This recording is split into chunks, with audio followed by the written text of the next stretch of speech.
Alright. What is up, YouTube? It is HPJ.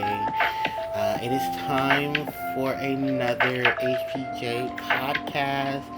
It is November 3rd of 2025. I know I didn't have one for Halloween. Sorry. I have a lot of things going on. But I'm here now. And I cannot wait to talk to you guys because I talked so much about what I was planning on doing and everything, and now I can have like a deeper talk with you guys about it. I also have some Pokemon lo-fi music in the background. Actually, let me turn it down just a bit, because I know a lot of you probably can or can't hear it. So, excuse me, with my lo-fi in the background, my happiness at a decent rate. Let's talk, everybody, because I know you guys have been waiting to hear me talk about what's been going on. So why not? So I got Pokemon already in the background, so let's talk about Pokemon Legends ZA and potentially all the happiness people are getting from it. It's been only a few weeks now since Pokemon Legends ZA has been out, and almost everybody I know is playing this game. Like, everyone I know, for the most part, is playing this game. Except for me. I'm not playing this game. Will HPJ go and play Pokemon Legends ZA? I thought about it. I might. It might be a before I go on vacation type of game, and I'll be playing. It seems like a vacation type of game that I want to start off with, and not a I'm going to work situation. But I heard it's really, I've seen it, everyone's playing it, they're having tons of fun. I'll give it a shot. And from what I heard, thankfully I didn't have to play Pokemon Legends Arceus, and that's a good thing. Cause I'm sorry, I didn't feel Arceus like everybody else did. It just wasn't for me. I know there's a couple of mechanics from Arceus that are included in this game, like the Alpha Pokemon, which is fine. But I've seen the battles. I've heard the music. I want to listen to more of the music. It just looks like a really bumping game, and I don't think I will miss out on it once I finally get a chance to play it. So it actually looks like really, really good fun. And I will personally tell you that as a Pokemon fan, it's always nice to see a Pokemon game that isn't feeling like it's rushed or feel like it's something that has to be pushed out. Because I think this game was announced a year and a half ago, and then they were like, yeah, we're going to go ahead and just drop this game. So at least we know that this game had its time, which is good. And to me, I feel like that's a good thing too. That we get to see and experience a Pokemon game that hasn't had the ways of the world against it. I know a lot of people were very excited for Legends EA because, you know, the megas for Chikorita, Totodile. Well, it's Meganium for Alligator and Emboar. And I've already seen those. Because now we can talk about everything that's going on. Because I normally give everyone at least a 2-week period to get everything. Actually, is it been 2 weeks now? Yeah, it's been more than 2 weeks because it came out the second week of October. Then, yeah, so it's been 2 weeks now, so we can actually talk about ZA. I don't like Mega Starmie, and the reason I don't like Mega Starmie is because Mega Starmie looks ugly as fuck. I know, Mega Starmie is supposed to resemble Starman, and that the whole gimmick of Mega Starmie is to kind of play on the whole meme thing. But this is Starmie. Why does Starmie look like Patrick with a gem in his stomach and walking around like Patrick was in high heels? Like, it's not funny, it's not cute. You could have tried harder with Mega Starmie. And I'm just like, well, we see how much love you cared about Starmie getting the Mega. And it was just like, every Pokemon that had a hospital that was in Pokemon games previously, that everyone was screaming, why didn't this get a Mega? Why didn't this get a Mega? This is where you were supposed to give them a Mega Evolution. And the crazy thing about it is that, I'm sorry, Starmie while yes, Starmie deserved a Mega, this is not how you do Mega Starmie. And I'm so glad the fans are doing a better job with Mega Starmie than actual Pokemon Company. No, I will not. No, I'm going to stay on Pokemon Company's neck. I'm going to sit on it. And as kinky as it sounds, they kind of need to be called out for it because a lot of these Mega Evolution designs look just lazy as fuck. Clefable's looks adorable as fuck. That cute ass beret and those butterfly wings, adorable. Mega Dragonite with his wings, adorable. Because it looks like, conversion of watching a Dragonair become Dragonite. So I thought it was really, really cutesy. Mega Hawlucha just looks like Rey Mysterio, which that's fine. But it's just, I'm sorry. I can't. I can't. Because it's so many of them that could have easily been done. And they just threw stuff on it. Like, what is it? Mega Pyroar for female and male. They share the same Mega. Which is the kanji for fire. Because the main looks like the fire symbol. If you ever looked at Pyroar, male Pyroar, their mane is supposed to look like the symbol of fire. So Mega Pyroar has Daifo in translation, or Daiho, because Hokage, because means fire shadow, and that's what Naruto is, the shadow of the fire, and that's the shadow of the fire of the Leaf Village, the shadow of the land of fire. So that have big fire, as it would be translated, because it's supposed to resemble the kanji that means fire blast. But it looks so ugly. It does. It looks really ugly. And it's like, I get you wanted to make it look like this, but also it's ugly as fuck. And no, I'm not holding back because that was lazy ass artwork being done. And it could have simply been better. Most of the other Megas, I feel like are just typical Mega stuff. Like the Mega, because I said how much I love Mega Clefable.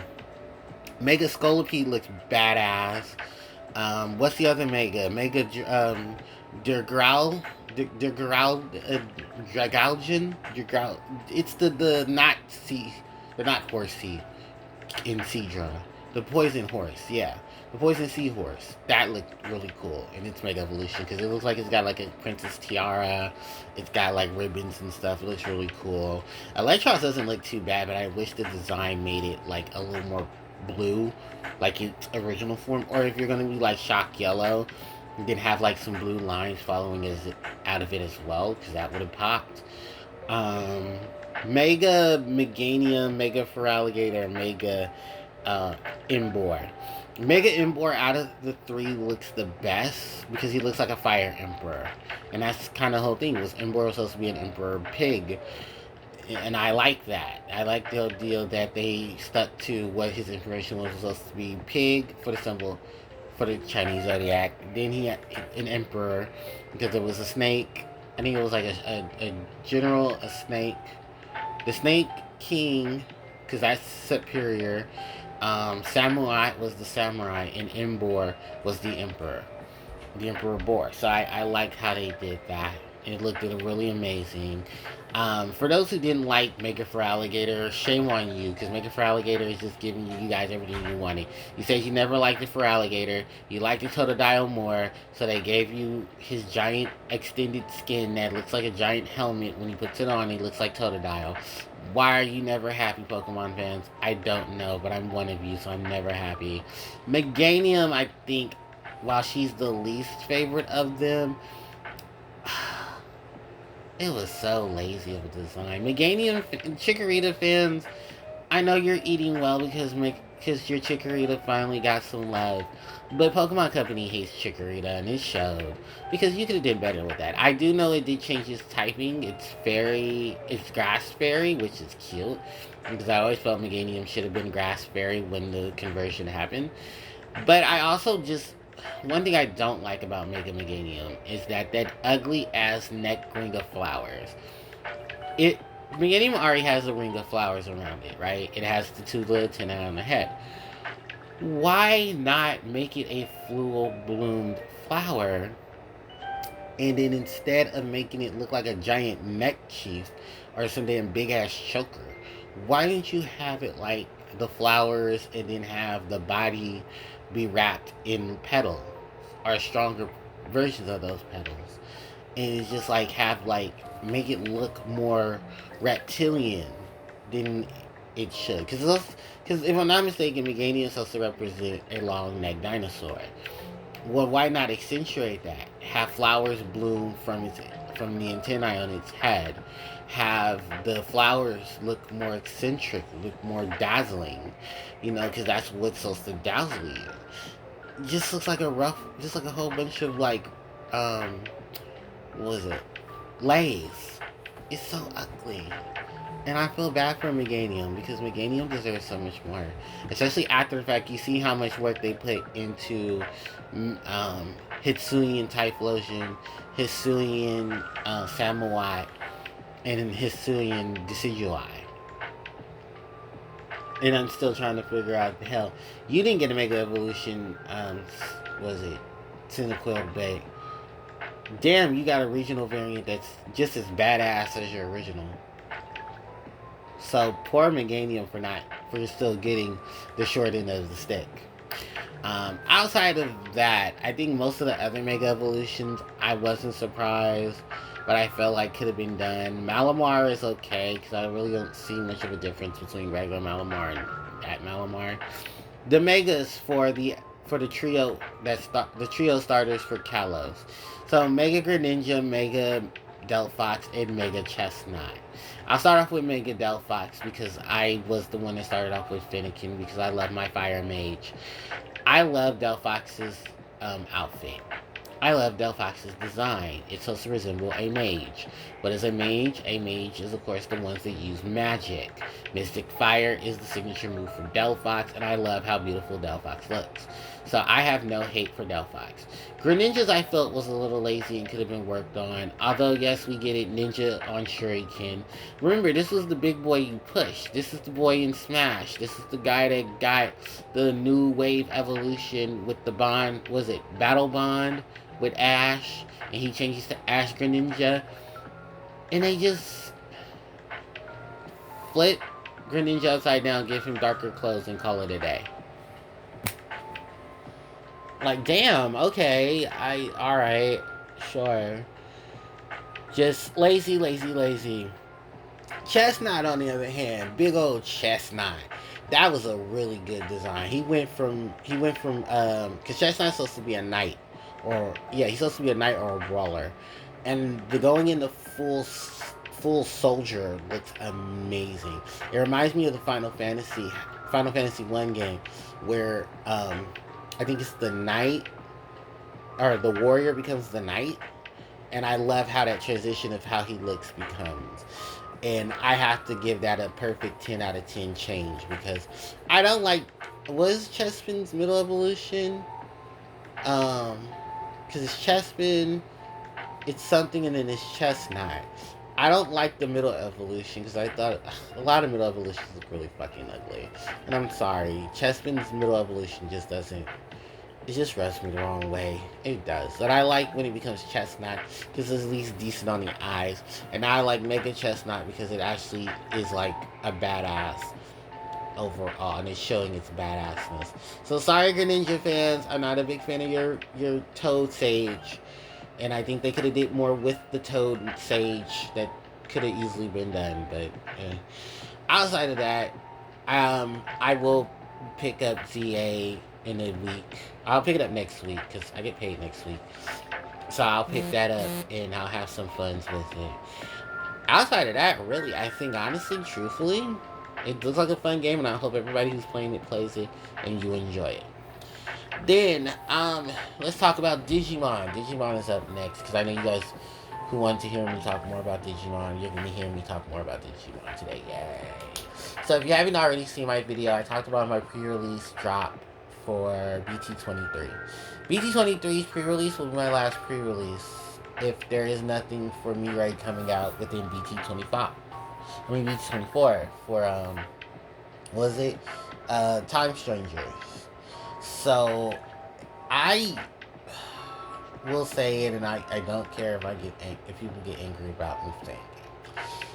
I don't like pre-releases as much as I don't like Yu-Gi-Oh's. Do they even do sneak peeks anymore? I guess because my locals has issues with Yu-Gi-Oh, so I haven't really paid much attention, and I don't know too many other locals that do Yu-Gi-Oh unless I travel like to different counties to do such. But let me explain what's going on with Yu-Gi-Oh here in the Bay Area. There really isn't too many shops now that are doing Yu-Gi-Oh in the Bay Area. The one or two shops that are doing it are having struggles because, well, Yu-Gi-Oh product isn't selling. Two reasons. One, Konami sucks at product placement. They try to push meta, and when they push meta or they push the newer stuff, a lot of it doesn't sit well with a lot of their current players, and a lot of them are tired of spending buku money that they don't have, or mommy and daddy just, don't have on hand to help with that. So it causes a lot of conflict. Then when you're trying to play older formats, Konami tries to cut a lot of those down, give you cease and desist if you don't do what they want you to do, and even then so goes. The other thing is Yu-Gi-Oh community. You guys still suck. Not gonna lie. No changes. You guys still ride each other's coattails. It's really time to get off the D, off your Yu-Gi-Oh player nuts, and grow a pair of your own. It's time to go outside and touch the grass. Because let's be 100%. Konami wouldn't be where they are about all of this if some of you weren't already being the poster children for the situation. So, you can't have your cake and eat it too. This is unfortunately how things go. And I know a lot of people are trying, but a lot of times when you're trying, you're really not trying at all. And my locals currently is one of those things where they're not trying to push Yu-Gi-Oh. They're pushing almost every other project, like Gundam, One Piece, Pokemon, Magic, all of that. So even with the 12 people that showed up for an event, I still feel like this. You just can't get $1 out of me. You can't. And it's just like, I'm sorry, but I'm not sorry. Jensen, your methods is not really holding things together. And it's kind of really just killing your story. I give you A for effort because at least the One Piece stuff is holding you. But Digimon has its own vernacular things that are going on. And sadly enough, yeah, it's not. I blame Bandai for that too in the same sense. Because Mirai was a big topic at the pre-release we had on Sunday. Um, and the big issue that people had was Mirai's prices. And well, for Mastering on decks were the prices. Mirai is $60. No, $70 to $80 a card. You need at least two. You need at least three to run in the deck. Then on top of that, Mastermon is expensive. No, I'm not talking about the one for PT22. Those are like $25. I'm talking about the box topper that's almost $50, and people have to run at least 2 or 3 of those in the deck. Because why? Deck relations. I just watched the Vaults video for Mastermind. I want to say, well, I guess it's easy for you to have the money to fill it out, but none of us do. We don't. Box hopper Masterminds are $50 a pop. Shine Greymon Ruin mode is still $50 to $60 a pop, even with the reprint.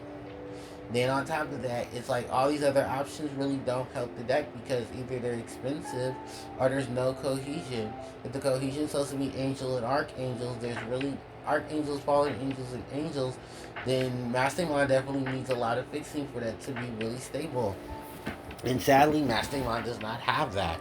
Mastermind still suffers from having a really shitty rookie lineup, a really have to be reliant on Gatomon middle stage, and then still having to execute all these other evolutions, but still relying on Mirai to be on the board or be present for things to happen. So it does make a lot of players who are playing the deck really skeptical themselves of if they want to play it because, unfortunately, yes, it's the Konami curse. Decks get too expensive, you can't really obtain them, and those who want to play the deck are now just going to have to play something different. So glad I'm playing Amethyst Mandala when it comes out in a few weeks, because I cannot do the Mastermind thing anymore. I just talked to to Malloy actually. He just I talked to him yesterday and I asked him about the stuff. I didn't know he was actually building Tsukuyoman, but he's been playing a lot of One Piece. So I did tell him I'll buy it. The cards that he has left, yeah, I told him I'll buy it. Just so that I can have the cards so I can build my Tsukuyoman deck. And then maybe I'll play in a tournament or so. But for right now, I'm pushing me right to this. I'm pushing Mastermind to the side till the re-rate reprint comes out, and then maybe they'll reprint the box topper for Mastermind, but it doesn't look like it's anytime soon.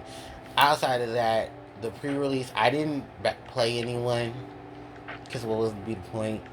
It was only four of us because most of the room was filled up with the Pokemon players, and then turned into One Piece. Because One Piece had a pre-release. Am I playing One Piece? No. I do want to get those cards, though. The little action cards with the kanji on it. I want to get one of those and color those myself. And do a custom color and see what you guys think. It looks so cool. But that's as far as into One Piece that I'll get. Outside of that, really, I don't know anything else coming out for Digimon in the next couple weeks outside of Amethyst Mandala. And I think the 2025 set, the yearly set, they're supposed to have some more training cards. I actually want to get a couple of those too because I want to get the red and green one for my what's the name deck, and put that in there and see how that works. The Emperor Greymon deck to circulate around red and green wind, a hybrid, and then utilizing that since we can't use the Zoe cards from the older set because, well, Jet Silphimon's still at 1. Yellow Hybrid isn't as busted, but the security control aspect of it would be. So, yeah, it's a lot of that crazy shenanigans. But like I said, I have ideas of decks that I want to build. Playing them would be the part that kind of would get on the nerves, but it is what it is. Outside of that, because I keep saying I'm sorry, I know it's a trigger, but hey, it's just how it is. So Yu-Gi-Oh! I've talked about. Oh no, I've talked about Yu-Gi-Oh! No, I haven't talked about Yu-Gi-Oh! So let's talk about Yu-Gi-Oh! Then, since we've already just managed the whole Yu-Gi-Oh's kind of in a shithole. I am going to purchase the three of the Yu-Gi-Oh! Starter decks.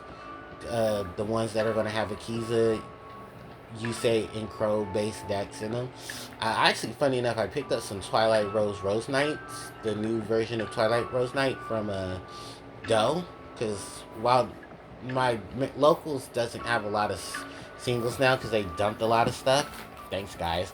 I'm just gonna try to pick up what I can online and then just bring everything else around town. I did buy some more Phoenician Cluster Amaryllis. Let's see if they get here. Let's see if we get these things together. But without tracking numbers, I really can't buy much.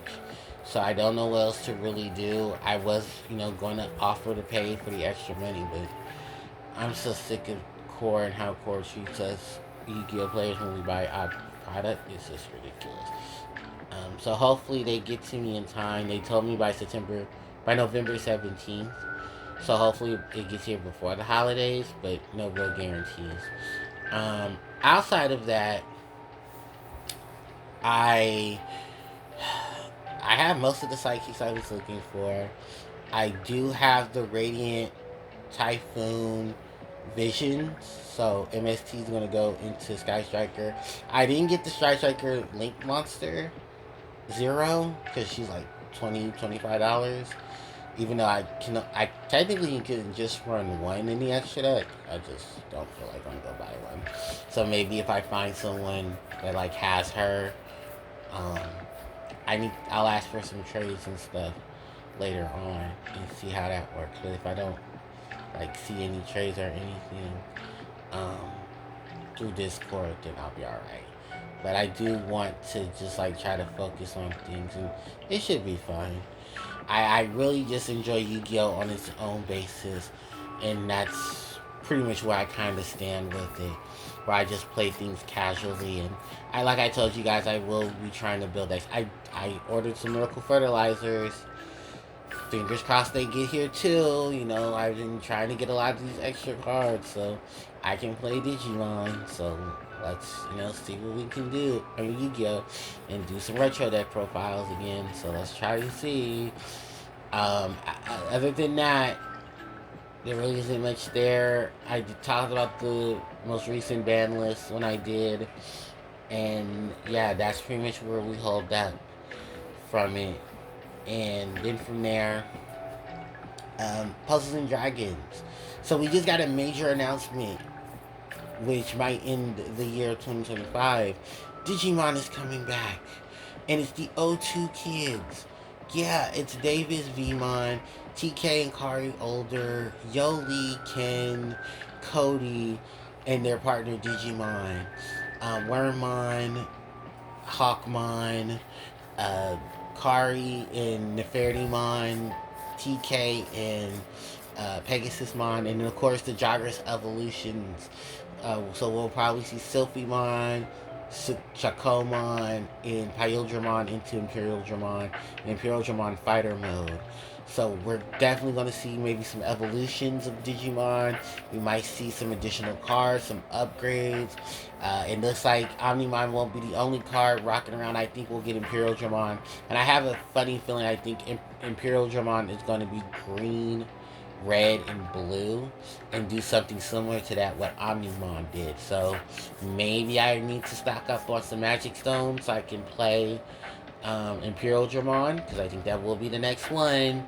I think Imperial Dramon will be it. And will I be spending the stones on it? You bet your ass I will. Because I think the next two major events for Pad that I want to spend my Magic Stones on are going to be Digimon if it comes back to NA, and then Valentine's Day for NA as well, where I want to get the last Valentine's Day Noah, so I can have my full swipe team with V-Day Noah. Because it's 3 V-Day Noahs, that lovely Valentine's Day Athena, and then it's that one card from Gung Ho's collab, Another Journey. I think it's Another Journey, or it's another alternative journey, or another story, and it's the one that it's green blue. It gives damage, void, negation, and 2 turns of haste, and I use that on my team as well. So yeah, I really am excited for Digimon to come back. I really want to see what things they'll incorporate for the O2 kids, how that will play, and I definitely will focus on that. Outside of that, really, there's not much that I'm looking forward to outside of Pad, because the current Pad events are going on right now, but they kind of seem like little. And I know Sanrio is coming up too. So I don't know, I might just skip out on Sanrio if Sanrio comes back to NA, because I'm more interested in Digimon than I am in Sanrio. Sanrio gives me no good cards. Digimon did. Digimon gave me a whole new team to play with. So I have high hopes for the next wave of Digimon. Not anything for the next wave of whatever this is for Sanrio. If you want to know how I felt about a good old Halloween and how the Halloween event, not well at all. In the Gung Ho collab, I did get the new leading card from Gung Ho, the blue and green, but that's it. Everything else, not really relevant. I just need to build a team right now so I can clear up the extra content, get the extra Magic Stones and stuff from it, and call it a day. Outside of that, really, it's not much to look forward to. I don't have a real need or niche to want to play around with the latest editions of stuff. But I'm just enjoying what I have right now, so that's all that matters, right? Outside of that, really, I don't have any major big inclusions of things. To let you guys know what's going on with the channel, because I have to upload my Harpie Decks and Strategies video. That's the anniversary for the channel is going up soon. It's been 9 years now since the Harpie's Deck and Strategies group has been up, not 10. 10 is next year, because I started in 2016 or 2015. So I got my dates wrong. But overall, I am very excited to celebrate Harpie's Next Strategies group that has been group dedicated on Facebook for the last 10 years. Implementing strategies and builds for Harpies and Harpie decks and variations of Harpie decks. So if you're a Harpie player, that is definitely a group I invite you to, because we do try to upload, we do try to post content. It's just been a little dry because everything else has been dry. But outside of that, really, I am just enjoying the plethora of things to come, and it's been an overhaul of things. But I am enjoying it. I don't have any major projects outside of just doing the shorts for my Valentine's birthday. I have 1, 2, 3 I need to do. I'm only going to do a handful of them, and then I'm going to move on into talking about Miss Valentine, her inspiration to the game. I'm going to do a video to talk about the Legendary Collection 4 for all the cards that are included in there, as well as the Mysteries Pack 2. So I'm going to talk about Harpie Perfumer, Harpie Oracle, Harpie Conductor, the Alluring Mirror Split, Harpie's Feather Rest, and Harpie Lady Elegance. I'm sorry, the Elegant Harpie Lady. Oh no, Harpie Lady Elegance, that's right. It's because it's the Elegant Harpie Lady in the OCG, and the TCG is called Harpie Lady Elegance. But I do like the OCG name more, the Elegant Harpie Lady, just because of references and stuff. But I will be doing some focus on that as well. And that's pretty much gonna wrap up things too. There's really not much to really talk about outside of that. Sonic Rumble. Holy shit, I just remembered. Sonic Rumble's coming out this month. And will I play it? Yeah. I heard the OST got secretly dropped, so that's the thing. Funny enough, it couldn't have been secretly dropped when the game is almost a year old, and those who were supposed to get it, those who did get it, got it. And the rest of us are still waiting for the game to drop. So thanks Sega. No, thanks Sonic Team, because Sega pushed Sonic Team to try to release it, and there was still bugs and stuff that were why the game had to be delayed for a whole 6 months. Do you guys know this game was supposed to come out back in spring? It did not come out in spring. It got delayed because there were still bugs that they were trying to fix in the game. Because did nobody not read all the test stuff before they just decided to drop it? Like, alright. Sega, do better. Anyway, I think I spent enough time talking about everything. You guys know what my projects and stuff are. And, like I said, I just hope you guys enjoy the content and enjoy what I'm doing. So, I think it's like session 21 or 22. I will extend to 30 episodes. So by the time New Year's gets here, New Year's will be my last upload for the podcast. And then that's it. So, it's time to wrap up things here because I'm tired and I got other things to do. So thank you guys so much for joining me for HPJ's podcast. I really appreciate it. Don't forget to like, comment, share, and subscribe to the channel. As it helps me out tremendously. You can hit the notification bell to be informed of when I upload more content. Social media links are in the description box below. And with that said and done, I got a candy in my mouth. HPJ, signing out. Take care.